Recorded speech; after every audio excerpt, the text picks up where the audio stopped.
여러분 안녕하십니까? 2019년 6월 18일 화요일 신문사설 비평을 시작하겠습니다. 먼저 탈원전 관련된 조선일보 사설입니다. 한국 탈원전은 사이비 과학과 미신에 기반한 이념 운동이라는 제목의 사설에서 미국 환경단체 환경진보의 마이클 셀런버그 대표가 조선일보 인터뷰에서 문재인 정부의 지난 2년간의 탈원전 정책을 비판한 내용을 싣고 있습니다. 탈원전이 사이비 과학과 미신에 기반한 이념운동이다 이렇게 비판을 했는데요. 그럼 묻고 싶습니다. 히로시마 나가사키의 핵무기 투하나 스리마일 체르노빌 후쿠시마 핵발전소 폭발 사고도 사이비이고 미신인가, 이걸 먼저 묻고 싶습니다.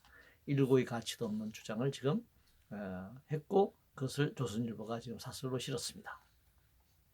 검찰 관련해서 조선일보는 새 검찰총장은 충견인가 법치 수호자인가, 동아일보는 검찰총장 윤석열 지명 집권 후반도 적폐수사로 지서울 건가, 매일경제신문은 윤석열 검찰총장 후보자 정치적 중립 의지부터 밝혀라, 중앙일보는 윤석열 신임 검찰총장 후보자 앞에 놓인 과제들이라는 제목의 사설에서 검찰개혁의 유일 기준은 국민권익, 이젠 민생적폐 수사에 집중해 주길라고 주장하고 있습니다. 검찰은 당연히 정권 여부 상관없이 중립적이어야 합니다. 그러나 검찰총장 임명권을 대통령이 갖고 있는 한 정치적 중립에는 한계가 있을 것입니다. 그 결과는 정권에 대한 선거 심판이나 촛불 항쟁에서 보듯이 국민이 심판할 수밖에 없다. 검찰이 중립적이지 않을 경우에는 국민이 심판한다라고 하는 사실을 알아야 할 것입니다. 청문회 관련해서 문화일보는 경제 탈원전 보철거 청문회는 국회에 당면은 책무다 이렇게 주장하고 있습니다. 청문회가 필요하면 꼭 해야 하는 경우라면 해야겠지만, 그러나 이런 사안별로 모든 것을 청문회할 수는 없습니다. 사안별로 국회 상임위에서 다룰 수 있을 것이고, 여야가 평평하게 입장이 대립될 경우에 국민이 선거에서 심판하게 될 것입니다. 그런데 지금 국회가 연락이라도 하는 건지, 이것부터 먼저 묻고 싶네요.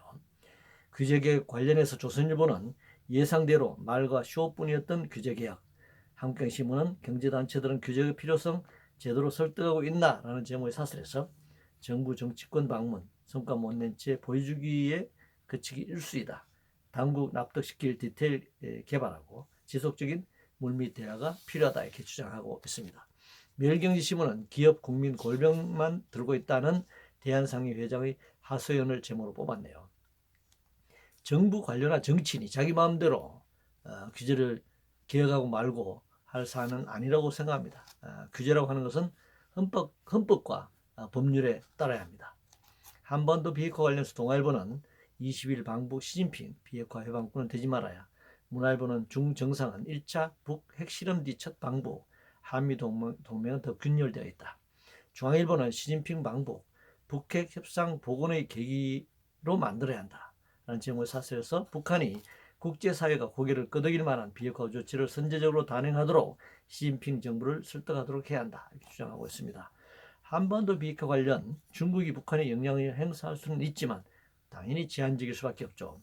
중국이 해방을 놓는다고 생각하거나 아니면 중국이 큰 역할을 할 수 있을 것으로 기대하는 것도 무리다라고 하는 사실을 알아야 합니다. 북미 간 협상은 결국 북미 간의 결단에 의한 타결이 우선돼야 한다 이렇게 생각합니다. 내부 거래 관련해서 동아일보는 계열사회 회장님 김치 강미한 태광의 태행적 갑질이라고 주장하고 있습니다. 이건 뭐 그동안 우리나라 재벌의 관행이었죠. 지금도 관행입니다. 문어발식 경영이 가져오는 구조적 문제이기도 합니다. 시장 개입 관련해서 한국경제신문은 시장에서 쌓인 지혜를 정부가 무슨 근거로 허무는가 라는 제목의 사설에서 인위적인 시장 개입은 시장 왜곡과 소비자 후생 감소로 이어질 것이다 이렇게 주장하고 있습니다. 국가는 시장에 개입하지 말라는 주장이 사실 자본의 이데올로기인데, 이는 자본의 무정부성을 그대로 드러내는 주장입니다. 이것은 받아들일 수 없는 주장입니다. 수소 경제와 관련해서 한국경제신문은 미일 EU 수소동맹 출범, 한국은 어디와 손잡을 건가라는 제목의 사설에서 산업정책도 과거와 달리 글로벌 관점에서 창의적인 방향으로 진화할 때다 이렇게 주장하고 있습니다. 오늘날 산업정책의 글로벌화는 자본의 지배력을 강화하는 것이 핵심이죠. 이 방향으로만 진행해서는 안 된다라고 하는 우리가 교훈을 얻어야 합니다.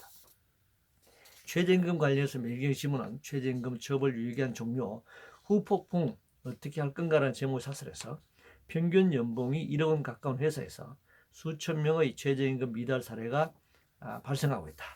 문화일보는 최저임금 인하 읍소하는 중소기업 현실 더는 외면 말라라고 주장하고 있습니다.